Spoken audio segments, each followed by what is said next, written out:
This by Terrell. Here's Gray again.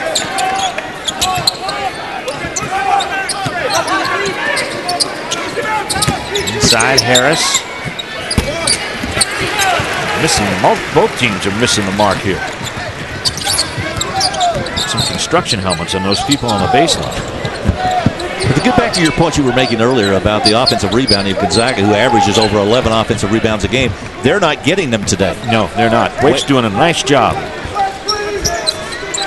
Limiting them to one shot. I think mostly it's that zone. And usually you don't have blockout responsibilities when you have a zone, but they've been able to do it. Good play by Gray to come up with that loose ball. And when everybody's got a foot in the lane, Larry, they're all closer to the basket.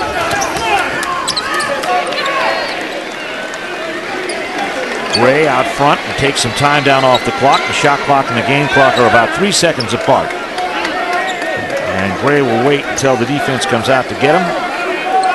Harris is there. Now here's Stockton. Stockton with a dramatic finish against Oklahoma State. A half-court heave that went in. 6 on the shot clock now. Harris stripped of the ball on Masharikov. Shot clock violation. Buzzer sounds. Wait a second. We got a timing issue here. The shot clock went off, and it probably shouldn't have because the possession was in. There's probably somewhere between 3 and 4 seconds that should be put back on that clock. The possession really went over to Wake Forest after the strip. Let's go back and take a look again and see if we can look and find out. You see the clock superimposed down the right-hand part of the screen. It may be closer to 5 seconds when that possession occurred. Well, you're in an end-to-half situation, Larry, because it's not going to recycle the 24. So the horn's allowed to blow, becomes a distraction. Everybody kind of stops. Shot clock violation. Ball moves for Wake Forest. They're going to put 3.7. I said it was going to be between 3 and 4. I thought it might be more than that after I watched the replay. They're going to call a shot clock violation. I heard them say. I actually thought the possession occurred before the shot clock violation. Yes, it did. Now, Wake has the ball. Masharikov with a shot, and it almost went down. An exciting first half, especially for the Wake Forest Demon Deacons, as they take a 1-point lead into the locker room. And coming up, it's the Acura halftime report featuring the final score and first half highlights and stats. So stay with us here as Gonzaga has a 36-35 win or lead at the half over the Wake Forest Demon Deacons. A tough non-conference schedule, and they're finding this one against Wake Forest to be equally tough. Deacons young club has played well in this first half.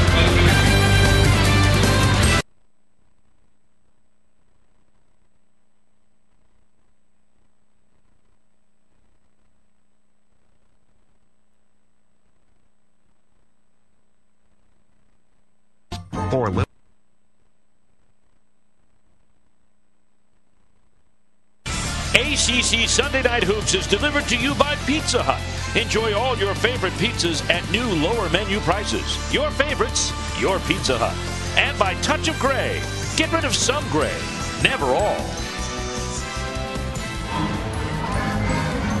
Welcome back to ACC Sunday Night Hoops. Just about ready for the start of the second half. Gonzaga leading Wake Forest by only one, 36-35 here at intermission. Let's take a look at our leading scorers, and it's not what Gonzaga had planned that Matisse Kaito would be their leading scorer along with Stephen Gray. Travis Mackay has led all scorers, freshman responsible for 22 of Wake's 35 points.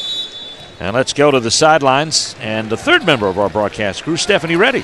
Thanks a lot, Steve. I spoke with Wake Forest assistant coach Walt Corbin. He said, at halftime they talked about how they were happy with the intensity. They still have 20 minutes to go. They want to see a better job communicating on the defensive end. You will see them stay in that zone. They're going to make some adjustments, though, on the baseline area. Offensively, they want to keep pushing the ball.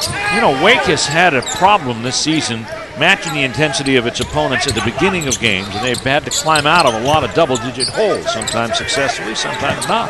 I think Stephanie made a good point right there in talking with the assistant coach, because they have lacked communication on the baseline defensively. Nice turnaround move down the inside. And that's the first double-digit score for Gonzaga, and that's going to be Matisse Kaito. He's a freshman from Thionville, France. Now in double figures. Harris out front with Clark. It's going to be Mackay, DeRozier's, and Stewart leading the starting lineup for Wake Forest, same as they started with. The 7th such unit this season for Wake. Here comes Kaida again on the drive, and the rebound comes away now to Stewart. He'll get it middle of the court, drop it off to Mackay. And a foul coming up. Nice play. Ari Stewart going down the lane that time, getting up in the air, and I was kind of concerned he didn't have anywhere to go with the basketball. And all of a sudden, Travis Mackay shows up, pays it off, and guess where he's going again? The foul's going to be on Goodson. He's going to start paying property taxes on that line out there. He's been out there so long. Forsyth County's happy to see him here. Here's Mackay, and for him, that's 9 out of 10 free throws. Came into the game as a 73% free throw shooter, and that number's going to go up. Yeah, he's getting some practice today. Harris with the rebound. Here's Kaida. He's been ahead of the pack all afternoon, and he's going to get fouled.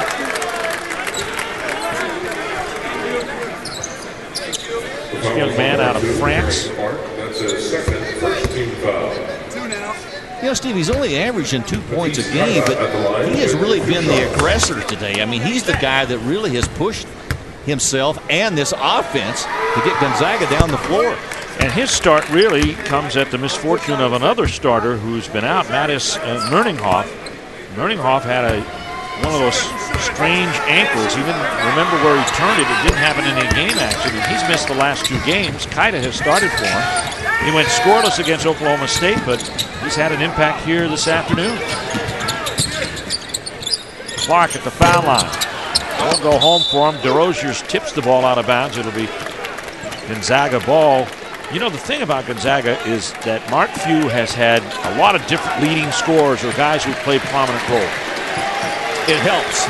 When you've got balanced scoring like that, you really can't focus your defense on any 1 or 2 players. I don't think Wake Forest spent an awful lot of time talking about Nikis Kaida. Probably spent a lot of time on Sakura. Here's Stewart. Gets shut off by the defense. He got up in the area, nowhere basketball. It's one of those situations. You got 3 guys standing out front, and he's got 1 in the corner, and he's covered up. Stewart needs to keep his feet on the ground. Never leave the court passing. Right? I've heard that before. Nice cut. Dimitri Goodson makes it work on the pass one again from Stephen Gray. I think that's 4 assists already for him today. Largest separation of the day for Gonzaga. They're up 6. Quick shot and a good one by C.J. Harris. Now a quick timeout taken here by Gonzaga. At the 17:44 mark, we'll take it with them. Gonzaga with a quick start. Wake trying to catch up.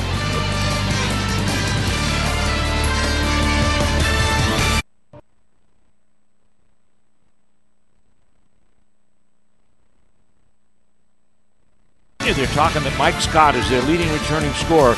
Could be back in the lineup for the Cavaliers. Missed 3 of the last 4.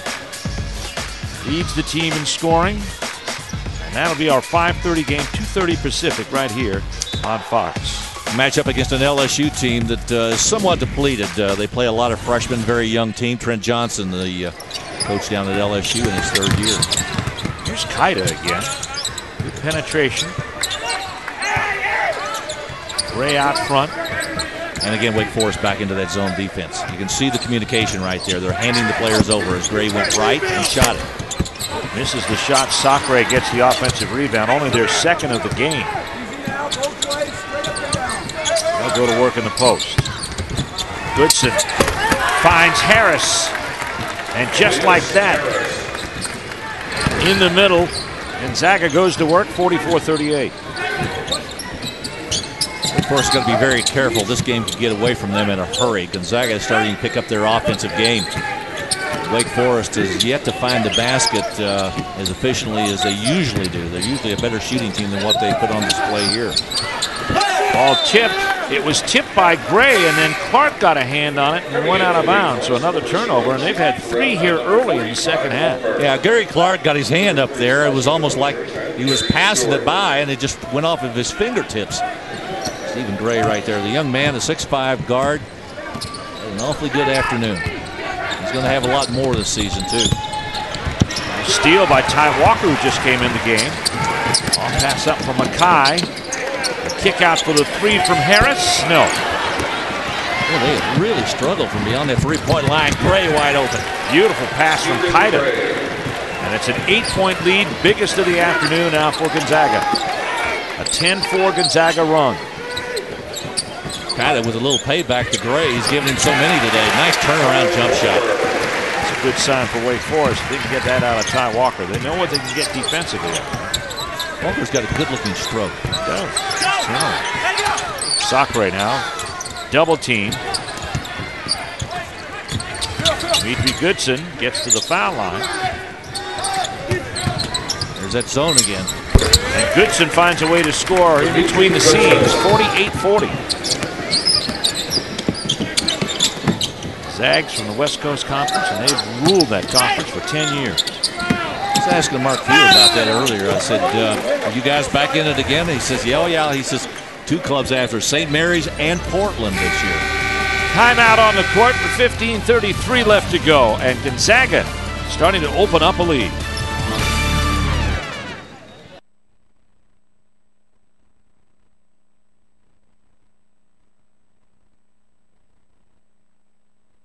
So now you ask the question, why aren't they leading? They're trailing by 8 right now here in the second half. Part of the reason is the fact that Jeff Bezdelik's club has not shot the ball well from beyond the 3-point line today, and it's been the difference for them because Gonzaga has been really hot. And they're pushing the ball and getting it down there, and Wake Forest not getting back on defense. Gary Clark to the free throw line for 2 here. Gonzaga is shooting 45%, while Wake Forest is at 33. And to illustrate your point, Larry, from behind the arc, 2 of 10 for Wake Forest today. Showed up with some zone press. 3-quarter court. Gibson gets it. Wake Forest is going to stay in that 2-3 matchup again. They're not getting hurt on the perimeter. They're getting hurt inside. Absolutely. And the breaks. I mean, Gonzaga has been pushing the ball a lot and getting a lot of good-looking looks at the basket. Matias Kaida has been able to get into the paint a lot. The 2 big men, they've got both of them in there, both 7-footers on the floor now, Olenek and Sakre. They haven't had inflicted the damage as much as the wing players have. Sakre gets double teamed. Here's Kaida. Goodson flashes to the top, and that's tipped in by Olenek. Good left-handed tip in. Really contested right there, and that's one of those offensive rebounds that Steve and I have been talking about this entire game. Gonzaga, one of the better offensive rebounding teams in the country. Part of it showed you right there. Olenek with a nice tip in. Turnover by Gary Clark, kind of unforced. Defender showed up, but he'd already thrown the ball away on the baseline. 50-42, and Mashirikov comes into the ball game now, and that replaces Travis Mackay. This is the largest lead of the game for the 3rd time here in the second half. 6 lead changes and 5 ties in the first.